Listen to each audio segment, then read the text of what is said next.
Hello दोस्तों, आप आज सुन रहे हैं राजीव दीक्षित सर की जुबानी हमारे देशी खान पान, वेशभूषा और यूरोपियन खान कल्चर के बारे में। वीडियो को पूरा देखें, लाइक कर वीडियो को शेयर कर दे ताकि राजीव सर का ज्ञान की बात लोगों तक पहुंच सके। हाँ, चैनल को सब्सक्राइब कर दे ताकि नई वीडियो आप तक पहले पहुंचे। विदेशी भोजन का अंधानुकरण करके भाषा में हम विदेशी हो गए, भूषा में हम विदेशी हो गए, भोजन के स्तर पर भी हमारे देश में बहुत ज्यादा विदेशीकरण हो गया। भोजन भी हमारी जलवायु और हमारी जरूरत के अनुसार विकसित हुआ है इस देश में। हमारे लाखों करोड़ों वर्ष के जीवन में भोजन का जो विकास हुआ है, ये सबसे बड़ा विकास है भारत में। भारत में माना जाता है, सारे विद्वान इस पर एक मत हैं कि भोजन में जो कुछ हमने विविधता लाई है पिछले हजारों लाखों वर्ष में, ये भारत की सबसे बड़ी देन है पूरी दुनिया के। शायद भारत के भोजन में जितनी विविधताएं हैं दुनिया के किसी देश में आपको नहीं मिलेंगी। आप जानते हैं, गेहूं भारत में भी पैदा होता है, गेहूं ब्रिटेन में भी पैदा होता है, गेहूं कनाडा में भी पैदा होता है, गेहूं अमेरिका में भी पैदा होता है, यूरोप के और भी कई देशों में गेहूं पैदा होता है। गेहूं एक ही तरह की फसल है, वो भारत में भी है, यूरोप के कई देशों में और अमेरिका में भी है। हम गेहूं का आटा बनाते हैं और आटे से फिर हम पूड़ी बनाते हैं, कचौरी बनाते हैं, हम पराठा बनाते हैं। पराठे कई तरह के बनाते हैं, पूरियां कई तरह की बनाते हैं, कचौरियां कई तरह की बनाते हैं, रोटी बनाते हैं तो रोटी भी कई तरह की होती है। कोई रोटी तंदूर वाली होती है, कोई रोटी चूल्हे वाली होती है, कोई रोटी गैस वाली होती है, तवे वाली होती है। तो रोटियों के बीसियों प्रकार हैं, पूड़ियों के बीसियों प्रकार हैं, कचौरियों के बीसियों प्रकार हैं, पराठों के बीसियों प्रकार हैं। माताएं बहनें यहाँ बैठी हैं, एक परत का पराठा, दो परत का पराठा, तीन परत का पराठा, चार परत का पराठा, ऐसे पराठे हमारे देश में घर घर में, गांव गांव, गली गली में इतने अद्भुत और इतनी विविधता वाले। हमारे पास क्या है? गेहूं का आटा। उसी गेहूं के आटे से खाने के लिए सैकड़ों तरह की चीजें हम बना सकते हैं, पूरी, पराठा, रोटी आदि के स्तर पर। यूरोप के पास भी वही गेहूं का आटा है, लेकिन उनके पास बनाने के लिए दो ही चीजें हैं, या तो पाव रोटी या डबल रोटी।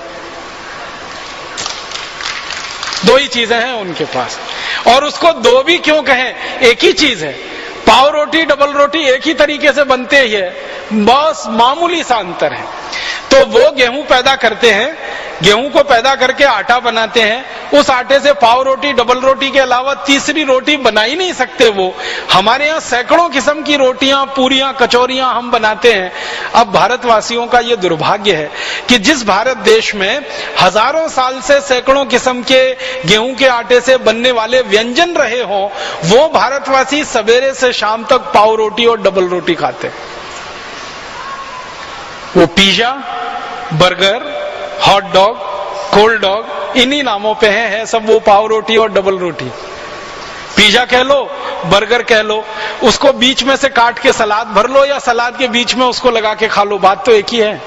तो आप देखो कि कितने नीचे हम आए, कितना पतन हमारा हुआ।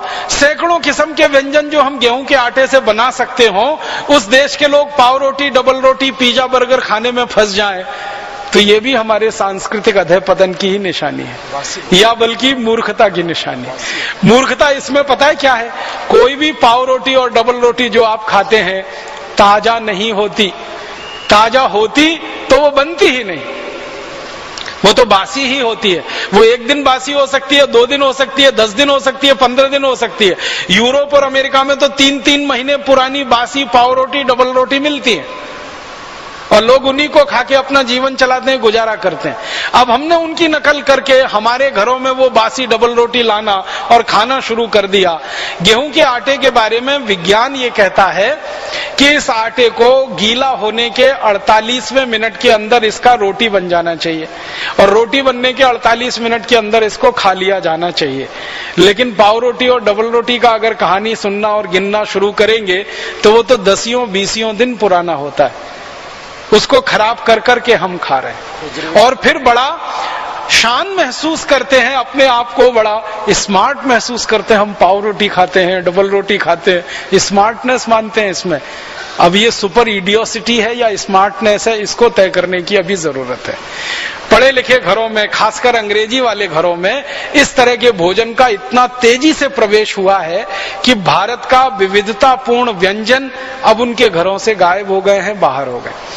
अगर आप ईमानदारी से एक काम करें, हम में से कोई भी ये काम करे, जिस दिन हमारा जन्म हुआ और जिस दिन हमारी मृत्यु हो, ये सारे दिन हम गिन लें, उतने दिन हम नए नए व्यंजन बना के भारत में खा सकते हैं। इतनी विविधता इस देश में हजारों साल से उपलब्ध रही है।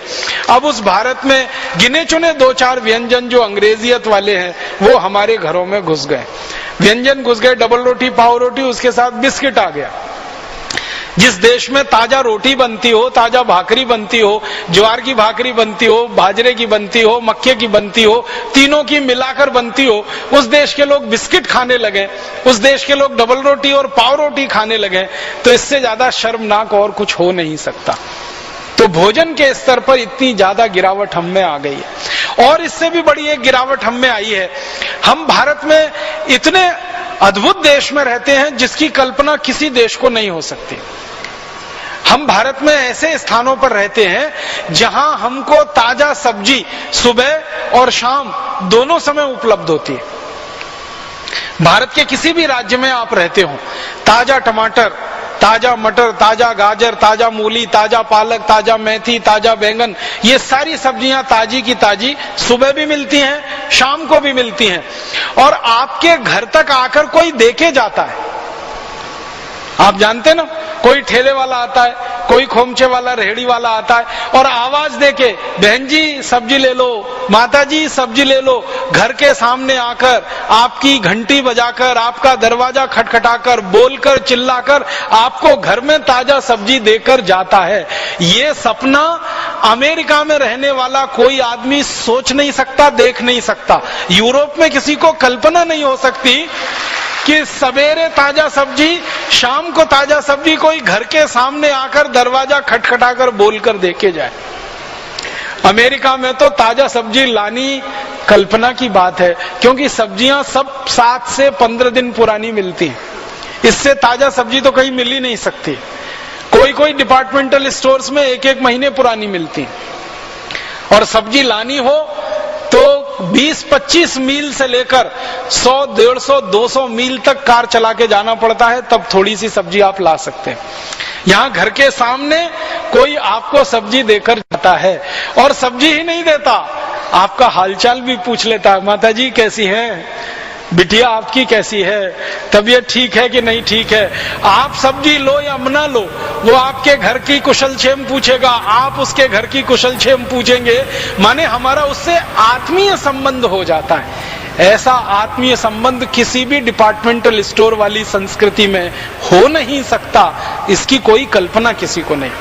यूरोप और अमेरिका के लोगों को तो कोई ताजा सब्जी उपलब्धि नहीं है, उनके नसीब में नहीं है, क्योंकि उनके देश में होता नहीं है। बाहर के देशों से उनको सब आयात करके लाना पड़ता है। अब मुझे जो दुख होता है, अफसोस होता है, जिस देश में ताजा टमाटर सुबह भी मिले, शाम को मिले, वहां के लोग टमाटो सॉस खाएं जो 2-2 साल पुराना है, पता नहीं 3 साल पुराना है, 4 साल पुराना। जब ताजा टमाटर मिल रहा है, उसकी चटनी बनाकर हम सुबह खा सकते हैं, शाम को खा सकते हैं।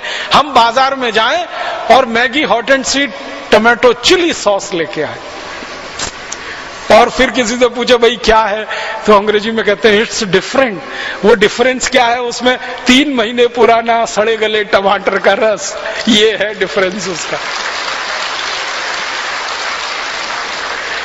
ताजा टमाटर हम खरीदें 8-10 रुपए किलो मिले, और टमाटो चिली सॉस खरीदें 200 रुपए किलो मिले, ये डिफरेंस है उसका।